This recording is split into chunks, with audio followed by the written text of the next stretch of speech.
From JBS Studios in Greater New York, this is the JBS News Update with Teisha Bader. I'm Teisha Bader with the JBS News Update for Thursday, January 31st, 2019. After aiding in search and rescue efforts in the wake of Friday's devastating dam collapse in Brazil, Israel's delegation is heading back home today. The 130-member Israeli team includes search and rescue personnel, engineering experts, doctors, firefighters, soldiers from the Navy's underwater unit and canine unit, as well as the Israeli ambassador to Brazil, Yossi Shelley. They arrived in Brazil on Sunday. Brazil's President Jair Bolsonaro today expressed his gratitude for the efforts, tweeting in Portuguese, "The brave Israeli troops sent by the Prime Minister Netanyahu today ended their mission in Brazil. Thank you on behalf of the Brazilian people for your services."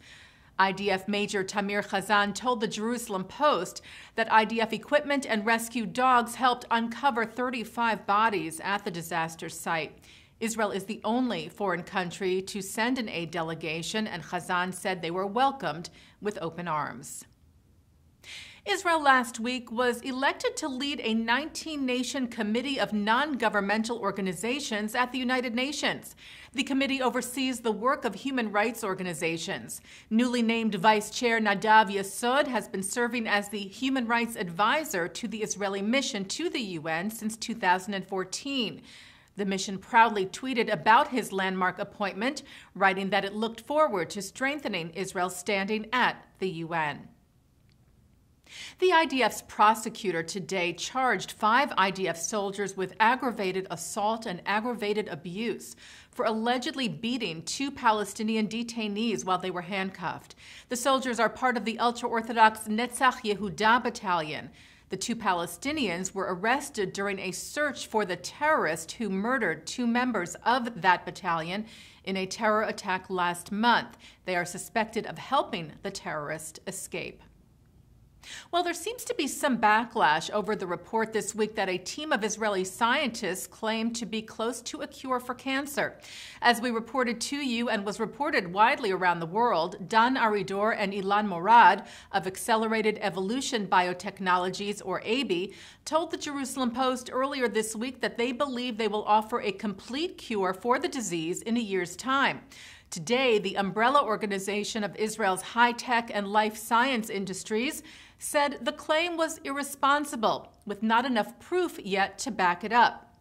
CEO of the Israel Advanced Technology Industries, Karen Meyer-Rubenstein, told the Times of Israel today, "As we understand, there are critical stages of their research that must still be met. These kind of statements are liable to damage Israel's life science industry, which is positioned globally as one of the most serious and professional in the world."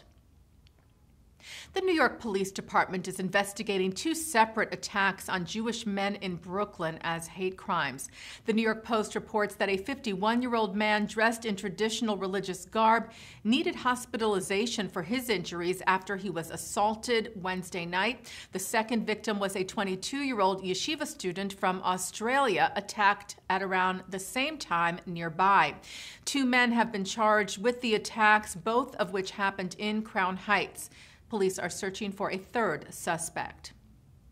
Well, despite calls to the BBC not to broadcast the Eurovision this year solely because it is being held in Israel, the show will go on. As we reported to you, dozens of British artists signed a letter urging the UK's national broadcaster not to air the show and to push for relocating the song contest. But the BBC said the Eurovision was not a political event and does not endorse any political message or campaign, adding the competition has always supported the values of friendship, inclusion, tolerance, and diversity, and we do not believe it would be appropriate to use the BBC's participation for political reasons.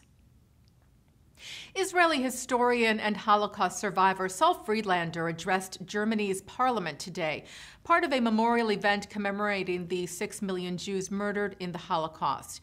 The 86-year-old said Germany had learned from its past, but warned that anti-Semitism as well as xenophobia and other dangerous trends were on the rise, and he asked Germans to continue fighting for tolerance and inclusiveness, humanity and freedom, in short, he said, for true democracy.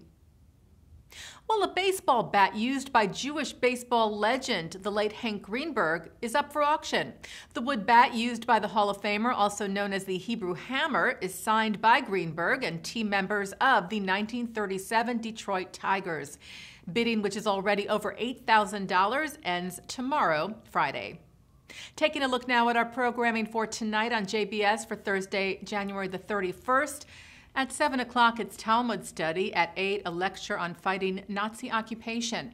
At 8:30, the American Jewish Committee presents their Moral Courage Award. At 9 o'clock tonight, we mark 2 anniversaries that took place on February the 1st with 2 L'chaim interviews. In 2002, the murder of Jewish journalist Daniel Pearl, and a year later, the Columbia tragedy, which took the lives of 7 astronauts, including Israel's first astronaut, Ilan Ramon. Mark Golub sits down with Pearl's father, Judea Pearl, on the first L'chaim tonight, and then with filmmaker Daniel Cohen, who directed the film An Article of Hope, who talks about Ramon. And coming up right after this newscast tonight, it's the ILTV program, The Jewish World. And that's the JBS News Update for Thursday, January the 31st, 2019. I'm Teisha Bader.